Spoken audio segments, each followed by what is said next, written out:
சரி, அஸ்வசுமாவை நிறுத்திட்டா அதுக்கப்புறம் என்ன? மக்களுக்கு என்ன வழி?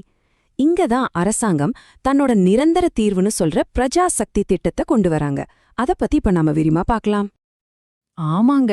அஸ்வசம திட்டத்துக்கு பதிலா அரசாங்கம் கொண்டு வர்ற அந்த புது திட்டத்தோட பேரு தான் பிரஜா சக்தி.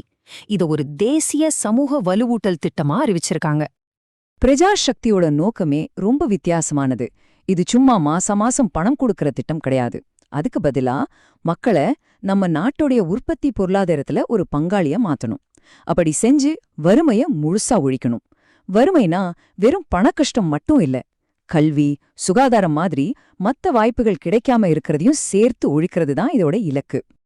இந்த திட்டத்தை ரொம்பவே விரிவா பிளான் பண்ணிருக்காங்க.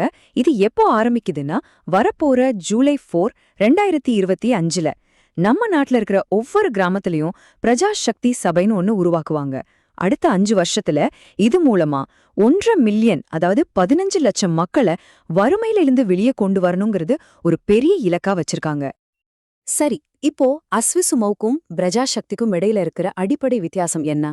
இந்த மாற்றத்தோட உண்மையான நோக்கம் என்னன்னு பார்க்கலாம் வாங்க. ரொம்ப சிம்பிளா சொல்லணும்னா, அஸ்வசும கொடுத்தது நிவாரணம். ஆனா பிரஜா சக்தி கொடுக்க போறது வலுவூட்டல்.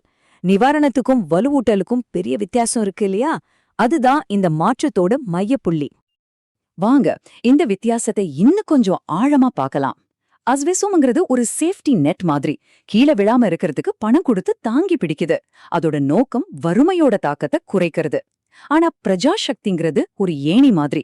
அது உங்களுக்கு தொழில் வாய்ப்பு, சந்த வாய்ப்புன்னு கொடுத்து நீங்களே மேல ஏறி வர்றதுக்கு உதவி செய்யுது. அதோட நோக்கம் வறுமைய வேரோட அழிக்கிறது. அரசாங்கத்தோட நோக்கம் என்னங்கறத இன்னும் ஒரு வாக்கியம் தெளிவா சொல்லுது. அதாவது, மக்களை அரசாங்க உதவியில தங்கியிருக்கிறவங்கள பார்க்காம அவங்களே நாட்டு பொருளாதாரத்துக்கு பங்களிப்பு செய்யற உற்பத்தியாளர்களா மாத்தணும். இதுதான் இந்த மாற்றத்தோட அல்டிமேட் கோல். சரி, இப்போ எல்லாத்தையும் விட ரொம்ப முக்கியமான கேள்வி, இந்த மாற்றம் உங்களை, அதாவது ஒரு பயனாளியை எப்படி பாதிக்க போகுது? உங்களுக்கான அடுத்த கட்ட பயணம் எப்படி இருக்க போகுது? இது நீங்க ஒரு 4 படிநிலையா பார்க்கலாம். முதல் படி, கொஞ்ச காலத்துக்கு அஸ்வசும உதவி உங்களுக்கு தொடர்ந்து கிடைக்கும். அது ஒரு தற்காலிக ஆதரவு.